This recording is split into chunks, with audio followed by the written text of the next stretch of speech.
izenburuan diagnosia eta paliatiboak ezartzea erabaki dut, hain zuzen ere, eritasun batetik sendatzeko lehenbiziko pausoa, hain zuzen ere, delako izen bat jartzea gaixotasunari, ez? Sufrimendu horri. Eta orduan kasu honetan, lehenbiziko urratsa hordatik, ez? Diagnosia, gero hortik azkenean kolonialitatea, ulertzeko ze gertatu zaion lekukoari, eta gero hortik beraz, aterabideak edo sendabideak bilatzea. Orduan, horietako bat, trauma bizi duen pertsona baten aterabideetako bat, resilientzia famaturi izaten da. Eta baina tamalez ez da sendabide definitiboa, zergatik kasu honetan delako gaixotasun sozial bat. Eta orduan hizkuntza biszerala den aldetik gizabanakoaren bizitzarako, ongizaterako eta nortasuna identitatearendako eta bizi normala egiteko beharrezkoa den elementua den bezala, hizkuntza bat ezin da isolatua bizi. Alegia, talde baten parte, eta kasuntan komunitate nazionalaren parte da hizkuntza, ezta? Eta komunitate nazional hori subirano ez den bitartean, trauma, zapalketa bera, ez da bukatua. Orduan, zoritxarrez, erresilientzia, oraingo egunean, egunetik egunean, lekukoak ez du egiten halko.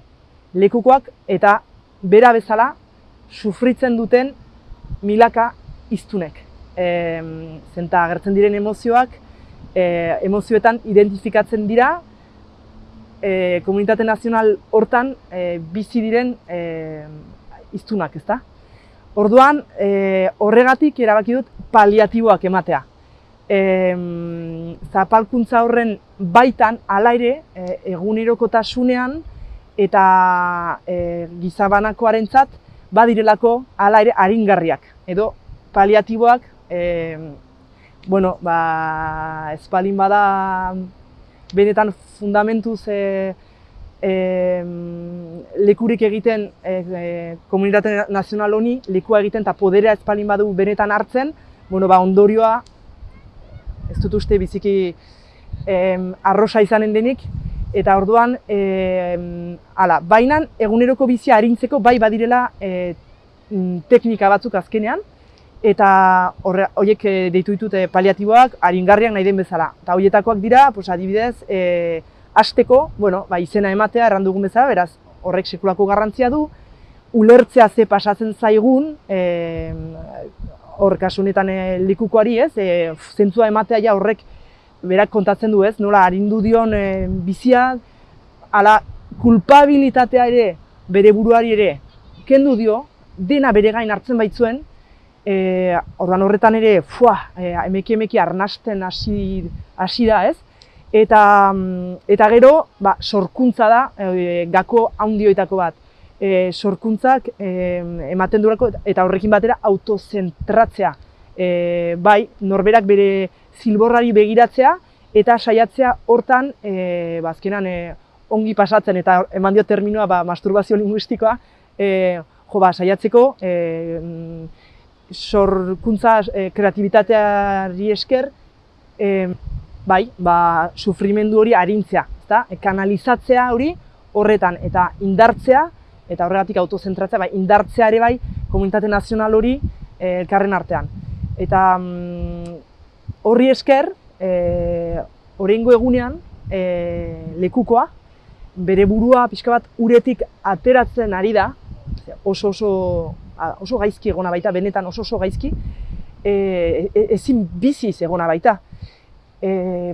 Oraingo egunean, seme alabak dauzka, eta erdipurdikako erresilientzia bati esker, kreatibitateari esker, eta eguneruko aringarri horiei esker, azkenean bere seme-alabei euskaraz egiten die gaur egun, nahiz eta segurtasun eza oraindik azkarra duen, baina eta bere bidea egiten ari da, eta ohartu da terapiari esker euskara beharrezkoa zuela. Ez da autu bat, izan daiteke autu bat askatasuna, libertatea badelarik hautatzeko, ezta? Baina bere kasuan beharra agertu zaio.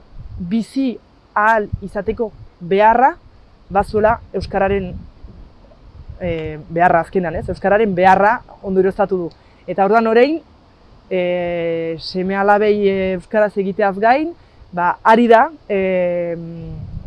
bere burua euskal kulturan, gero eta gehiago, kulturan, ekitaldi kulturaletz ari naiz,